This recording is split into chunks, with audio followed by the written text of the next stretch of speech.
Hello, everybody. Welcome to another edition of Brainbites, the bite-sized bit of MTG finance news and opinion brought to you by Brainstorm Brewery.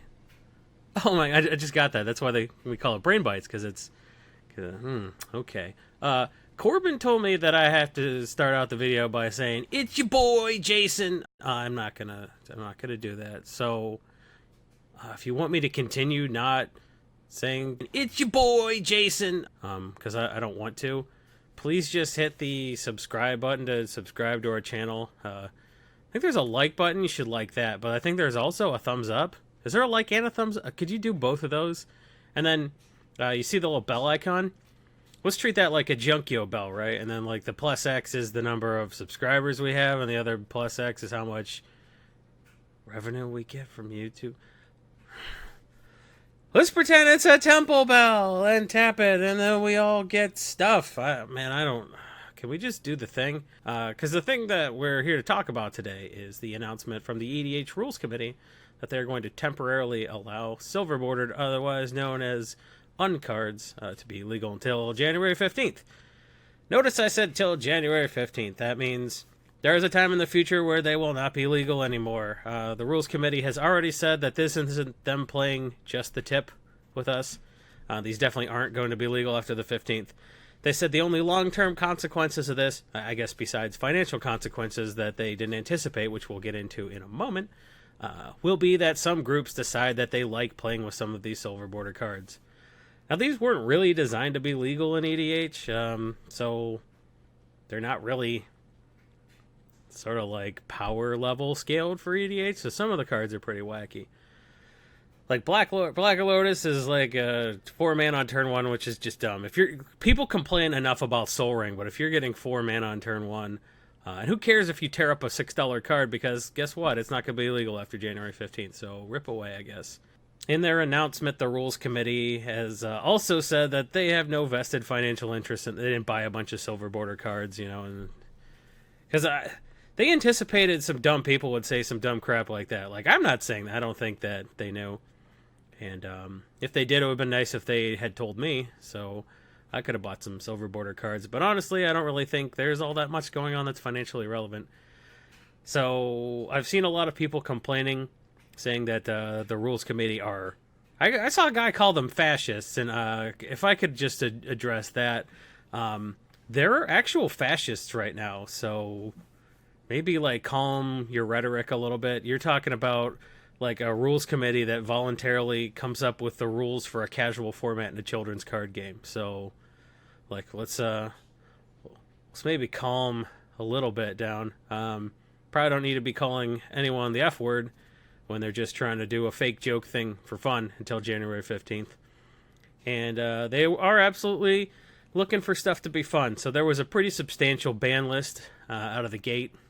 And a lot of people said that ban list did not go far enough. And what they had to do was do like an errata ban. They're like, oh yeah, by the way, we've seen a lot of people planning to rain down a dart-based Holocaust on their opponent's decks with a 500 dart capacity Nerf face belt blaster. So don't Nerf war. Also, they don't want anyone getting shot, I guess, carrying a gun into a convention. Not that they really need to worry. Star City's already said, look, man, we had no time to incorporate any of this. The silver border stuff's not going to be legal at the EDH side events at our Star City tournament. So really, this is just for home groups, and the home groups really could have played with silver border cards before, because I think just like you could opt in before, I really think people are going to opt out. They're like, but the rules committee said we could play with the blue, and I think people are like, well, we're not going to allow that. So at a tournament, I guess if the tournament organizer said that it's legal, then I guess it's a thing. But I think playgroups are free to say, nah, just like they were free to say, okay, before now and after January 15th. And, that's sort of like proxies, I guess, because I don't personally like proxies any more than I like silver border cards. But I think some playgroups allow it, and it's just a thing. EDH is a casual social format, so just be social. So are there financial implications of this? I don't know. Grimlock and Nerf Wars seem to be the two cards that went like way up based on this, and I think that has a lot to do with them being a HasCon promo and being super rare, rather than like anything based on silver-boarded EDH speculation. I don't think anybody wants to speculate on a target when they know that the exit point is January 15th, and like you have to make all your money before that. I don't think people are running out to buy silver border cards. I think if you had like 50 cardboard carapaces before, that's pretty good, because you can just like one-shot somebody with Earl the Miststalker and crap like that. Like, that's whatever. And, it's going to be fun for a little bit. But I think for the most part, this isn't going to be super relevant. I mean, I could dig real deep and find some financial stuff that's moving, but I'm looking at like all the interest pages and all the stuff, and nothing's moving. EDH Rec has no data. Dawn has actually gone and said we're not going to do it just because there's just not enough data. First of all, no one's registering these decks.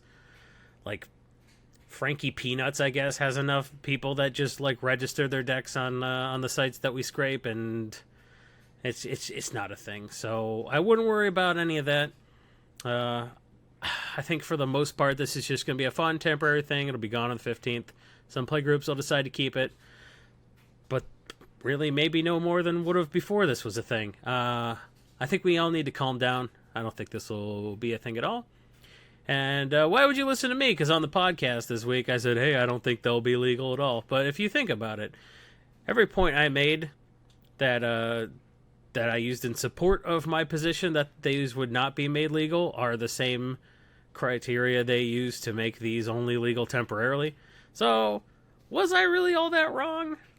Because the stuff would have affected the game forever, and that's why I said they wouldn't be made legal, and they weren't made legal forever, because they didn't want this to affect the game forever. This is just a fun, goofy thing they did to celebrate the fact that the third unset, and probably, hopefully, final unset, came out.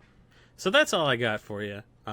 If you think I missed something, if there's like some relevant silver border card that you think is like secretly going way up and I haven't noticed, or you think could go up between now and January 15th, why don't you make a comment and leave it below after you like and subscribe. That would be cool. Let's get a debate going here in the comment section of the Brainbites. Thanks for listening / watching. Thanks for consuming our media, I guess. Thanks for being podcast supporters in a way. Go ahead and listen to the Brainstorm Brewery podcast, which comes out every single week. Just be part of our channel. Anyway, thanks for watching. Thanks for liking and subscribing. And we'll see you next time. I mean, I won't see you. I'm being recorded on a computer. So, like, you'll see me whenever you see me next. So I don't know in what order you're going to consume our meeting. You know what? Bye.